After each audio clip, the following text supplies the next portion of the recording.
Have you ever wondered what you would do if a mysterious spirit offered you a gift that could end your suffering forever, but only if you obeyed one simple rule? Most people believe they would never break such a promise, but hunger has a way of changing even the strongest hearts. In a quiet riverside village hidden deep within the forests of West Africa, where the sound of drums carried through the evening air and ancient stories were whispered beneath the moonlight, there lived a poor widow named Amina.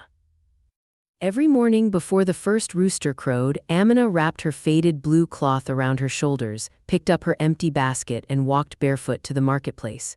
She sold wild herbs, firewood, and vegetables she gathered from the forest. Some days she returned home with only a handful of coins. Other days she returned with nothing at all. Her tiny mud house stood at the edge of the village beside an old baobab tree. The roof leaked whenever it rained and the walls had begun to crack with age. Yet despite her hardships, Amina never complained. She believed that kindness was richer than gold. She had only one child, a gentle 8-year-old boy named Kofi. Kofi had bright eyes filled with dreams, but lately those dreams had begun to fade. Hunger had become their daily companion. There were nights when mother and son shared a single roasted yam because there was nothing else to eat. Whenever Kofi asked, "Mama, will tomorrow be better?" Amina always smiled, even when her own stomach ached. "Yes, my son," she whispered, "the river never forgets those who respect it." Those words came from an old legend every child in the village had heard. The elders often gathered around the evening fire to tell stories of River Mami, the ancient guardian spirit who lived beneath the sacred waters. They said she watched every traveler, every fisherman, and every soul who approached her river. Some believed she rewarded honesty with miracles. Others believed she punished greed without mercy. No one knew which stories were true, but everyone agreed on one thing: you never mocked the river. And you never took from it more than you needed. One scorching afternoon, after hours of searching the forest for food, Amina found nothing except a few bitter leaves. Exhausted and heartbroken, she sat beside the riverbank as tears rolled quietly down her face. She looked toward the flowing water and whispered, "I have never stolen, never lied, never wished harm upon anyone. If there is truly a spirit watching over this river, please, help my son." The forest suddenly fell silent, the birds stopped singing. Even the wind seemed to disappear. The river, which had been flowing gently only moments before, became perfectly still, as if time itself had frozen. Then, a soft blue light began to rise from beneath the water. Amina slowly stood, her heart pounding against her chest. The glowing light grew brighter, the surface of the river swirled gently, and from the shimmering water emerged a breathtaking woman dressed in flowing robes that sparkled like moonlight. Her long hair floated as though carried by the river itself, and tiny droplets of water circled around her like living stars.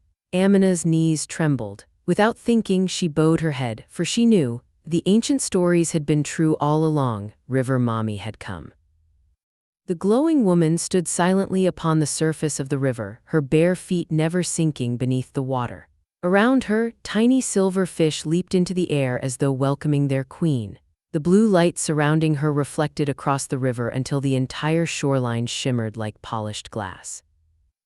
Amina lowered her eyes. She had heard enough stories from the village elders to know that no ordinary person looked directly into River Mami's eyes without permission. Then the spirit spoke. Her voice was soft, yet it echoed through the forest like a song carried by the wind.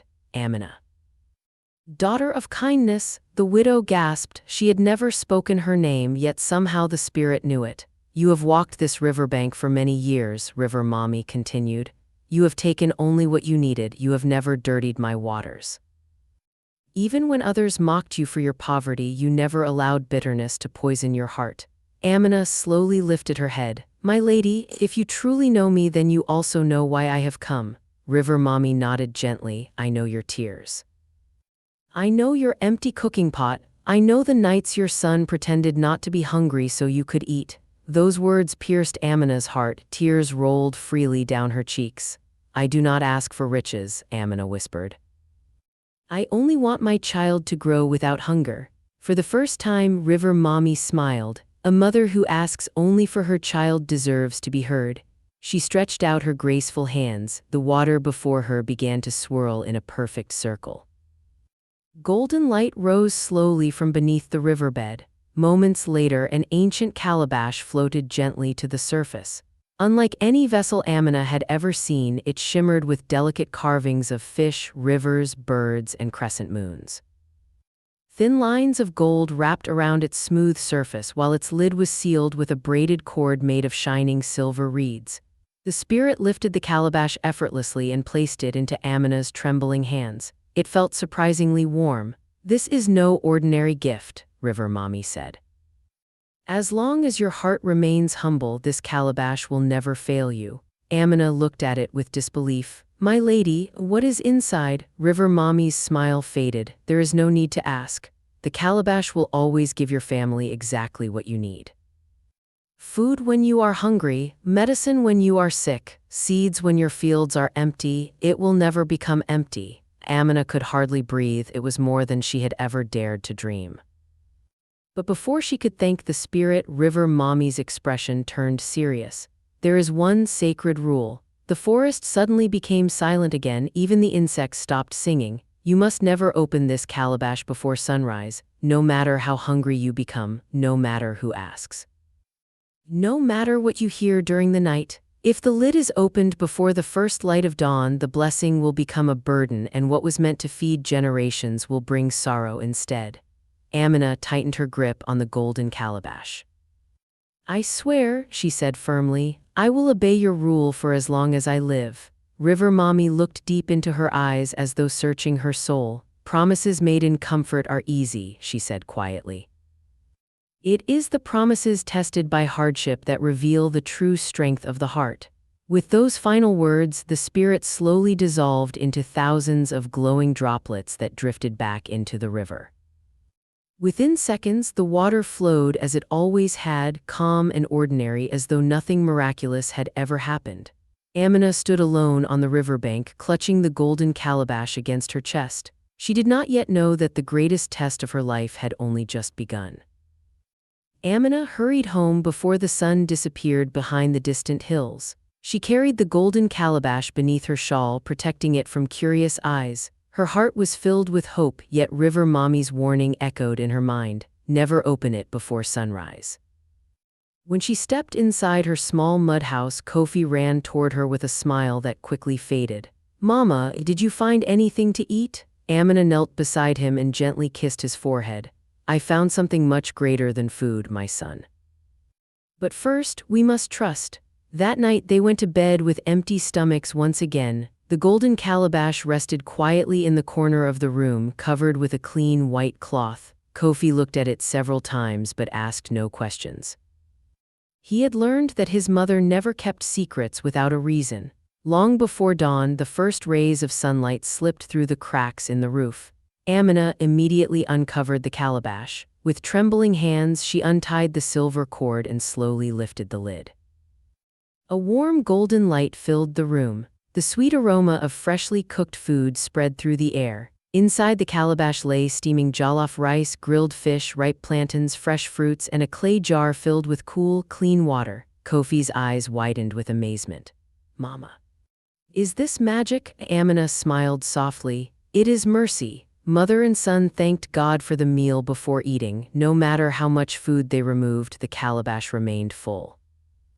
After breakfast, it produced fresh cassava seeds, bundles of healthy vegetables, and even healing herbs that Amina sold in the market. Within weeks, their lives began to change. The leaking roof was repaired. Their empty garden became green again. Kofi returned to school wearing clean clothes for the first time in months. But Amina never became proud. She remembered the days when she had gone hungry, so every morning after filling her own basket, she quietly shared food with widows, orphans, and elderly villagers who had no one to care for them. Soon, people began whispering, "How did the poorest woman in the village become so fortunate? Has she found hidden treasure? Did a wealthy relative return from the city?" No one knew the truth, no one except one person, her neighbor Adwoa. Adwoa had always envied Amina. She believed that life owed her more than anyone else. While Amina worked with patience and kindness, Adwoa spent her days complaining about her neighbor's success. From her window, she watched people leave Amina's house carrying baskets of food. She saw children laughing outside the once abandoned home. She noticed that even during the dry season, Amina's small garden remained green. The jealousy inside her grew stronger with every passing day. "Nobody becomes this lucky without hiding something," Adwoa muttered. One evening she visited Amina carrying a bowl of soup and wearing her sweetest smile. "My dear friend," she said warmly, "I haven't visited you in so long." Amina welcomed her inside without suspicion. As they talked, Adwoa carefully searched every corner of the room. Then she saw it, the beautiful golden calabash resting beneath its white cloth. Her eyes sparkled. "What a lovely old bowl," she said casually. "It belonged to my late grandmother," Amina replied with a gentle smile, choosing not to reveal its true origin. Adwoa nodded, pretending to believe her, but deep inside she knew Amina was hiding something. That night, after everyone had fallen asleep, Adwoa quietly slipped out of her own house. The moon hung high above the silent village. Step by step she crept toward Amina's home. She pressed her ear against the wooden door. Inside, everything was silent. A slow smile spread across her face. "If that bowl is truly the secret," she whispered, "by tomorrow morning it will be mine." She had no idea that greed was leading her toward a danger far greater than she could imagine. Adwoa waited until the village was wrapped in silence. The moon cast long shadows across the narrow footpaths as she crept toward Amina's house. Every step she took was careful, every breath quiet. She had convinced herself that whatever secret Amina was hiding belonged to anyone clever enough to find it. She gently pushed the wooden door. To her surprise, it was not locked. Inside, Amina and Kofi slept peacefully on their woven mats. In the corner of the room, covered with a white cloth, rested the golden calabash. Adwoa's heart raced. "So this is it," she whispered. She carefully lifted the calabash into her arms and slipped back into the darkness without making a sound. Once she reached her own house, she placed the glowing vessel on the floor. The silver cord around its lid seemed to shimmer beneath the moonlight. She remembered Amina's words. "It belonged to my grandmother." "Liar," Adwoa muttered. "No ordinary bowl shines like this." Her fingers reached for the cord. For a brief moment she hesitated. A strange breeze swept through the room, causing her lamp to flicker. Somewhere outside, an owl gave a long, haunting cry. It felt as though the night itself was warning her to stop. But greed spoke louder than wisdom. "If this bowl creates food," she whispered, "why should I wait until morning? I'll enjoy its treasure before anyone else." With one quick pull, she untied the silver cord. The moment she lifted the lid, the warm golden glow disappeared.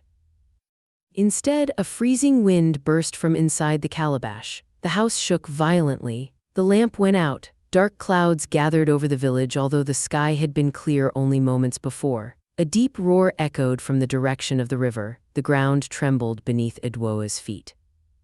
She screamed and dropped the calabash. From within it poured not food but swirling black water that spread across her floor like living shadows. The water rose higher and higher, carrying whispers that sounded like hundreds of voices speaking at once. Then, the room became silent. Standing before her was River Mami, but this time she no longer glowed with gentle blue light. Her eyes shone like storm clouds and the river swirled around her feet. "You were warned," the spirit said. Adwoa fell to her knees, trembling. "Forgive me, I didn't know." River Mami's voice remained calm. "You did know. You chose greed over patience. You chose theft over honesty, and you broke a promise that was never yours to break." At that very moment, Amina woke to discover the calabash missing.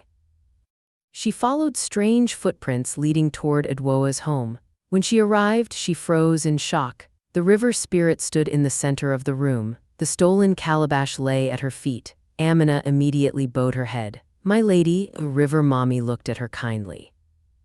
"The gift was never meant to create wealth. It was meant to reveal hearts." She turned toward Adwoa. "You desired endless riches, but a heart ruled by greed can never be satisfied." The black water slowly surrounded Adwoa's feet.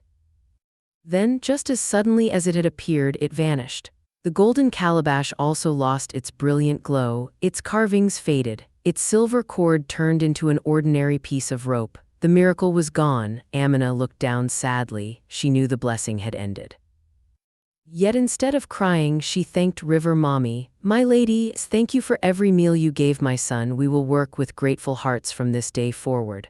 For the first time that night, River Mami smiled. "A blessing is never measured by how long it lasts," she said. "It is measured by what it teaches." She raised one hand. Outside, the neglected fields surrounding Amina's home suddenly became rich with fertile soil. Fruit trees blossomed overnight. Fresh water flowed from a small spring beside her garden. "You no longer need magic," River Mami said. "The greatest gift is the strength to provide with honest hands." With those words, the spirit dissolved into thousands of shimmering droplets that floated back toward the sacred river. The storm disappeared. The moon shone brightly once again. In the months that followed, Amina worked harder than ever. Her fertile land produced enough crops to feed not only her family but many others in the village. Kofi grew into a wise young man who never forgot the lesson of the golden calabash. As for Adwoa, she spent many years rebuilding the trust she had broken. She apologized to Amina and worked beside her in the fields, learning that true abundance comes from honesty, not stolen miracles. From that day forward, the elders told a new story around the evening fires. They spoke of a widow who received a miracle because of her kindness. They spoke of a jealous neighbor who lost everything by chasing what was never hers, and they reminded every child who listened. The river may forgive mistakes, but it never rewards greed. If this story touched your heart, don't forget to like, share, and subscribe for more powerful African folktales filled with mystery, wisdom, and unforgettable lessons. And tell us in the comments, what would you have done if River Mami had trusted you with the golden calabash?